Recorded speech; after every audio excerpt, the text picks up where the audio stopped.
So self-efficacy is a belief that you can achieve what you set out to achieve. So needing that self-efficacy as a cornerstone for our confidence, that's why it's the science of confidence. And to put it very, very, very bluntly or in technical terms, it's extremely, extremely important. And there's 4 primary ways that we can build self-efficacy. The first one is mastery experience. In other words, your past success. Small and big wins from the past are a great way to boost your current confidence.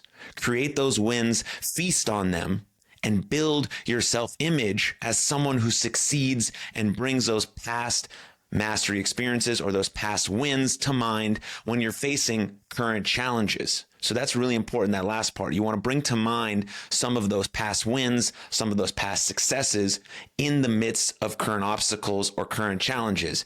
And a way you can start thinking about that as an actual concrete tool that you can try right now is a top 10 list. It doesn't have to be in specific order, but thinking about your best accomplishments in your whole life, really sitting down and thinking about what you have achieved. Because a lot of times our brain just immediately goes to the things we need to work on or the things that went wrong or the things that are bad or whatever the case may be. So we have to work extra hard on finding those things that we accomplish. And as we start to actually think about it, we've accomplished way more than we ever give ourselves credit for. So make that top 10 list. It doesn't have to be 10, it can be 20, it can be 3, it can be 2, but just start to write down some things that are part of your highlight reel. If someone was making a YouTube video of all your greatest things, we watch athletes have them all the time. So if you're an athlete listening to this, think about your highlight reel. If you're just a business person, a mom, or whatever, you're just trying to be the best you can be, think about those accomplishments. What are they? Write them down, look at them, think about them, put yourself back in those situations, see yourself doing that great thing that you did that at the time you didn't even know you could do it potentially. See that, feel that. That's your mastery experiences. Those are your past successes that you can use when you're facing your next challenge or next adversity. Because we know the confident person, the anti-fragile person is never exonerated from the work. We just continue to get up and move forward. We continue to get up and move forward. You can also create your best self diary, So you're sitting down to describe the future you in 5 years. What does that person do? Think. How do you feel? Speak, move. How do you experience life? Describe it in as much detail as possible. Because we want to think about identity, action, feelings, not doing things when we feel like it, but getting moving, creating that activation energy, creating that momentum, because that's what our identity is. What is identity? Identity is your repeated beingness. So who are you being on a consistent basis? It's not what you do, it's who you are. It's what core values you represent. It's your first principles. It's your characteristics that are really your identity, your repeated beingness.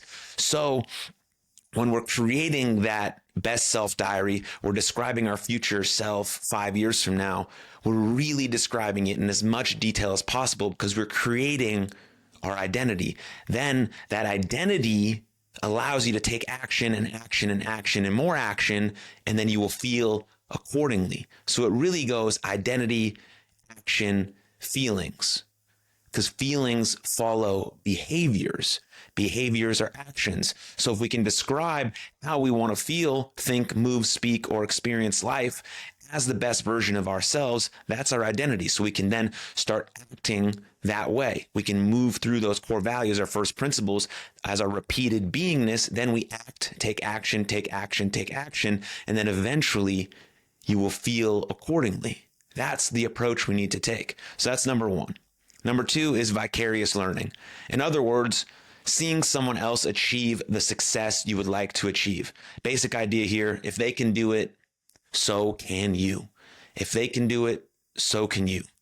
Know that, really know that. But important note, do not get envious of their success. Celebrate it and say, if they can do it, I can do it. I do that a lot with this podcast. I look up to a lot of great podcasters out there. And if they can do it, So can I. I just have to put in the work, be consistent, and try and show up as the best version of myself. And that's exactly what you can do in whatever specific domain that you're in. Someone's already done it, and maybe they've never done it, or no one's ever done what you're trying to do. Great. Be the freaking first. Be the freaking first so other people can follow in your amazing footsteps, and they can use your vicarious experience to learn that they can also do it. Be that one. But if other people in the same field have done something similar, celebrate that. Wow, they did it. Okay, that means I can do it too. That's awesome. That's number 2. That's vicarious learning. Number 3 is social persuasion. In other words, someone tells you that you can achieve success, like a coach, a supportive parent or friend, or me right now on this podcast telling you that you can do it. I believe in you. I believe in you. You can do it. I do these episodes specifically to learn for myself, to see if I understand the information, but also to encourage and empower the people that watch or listen to this show.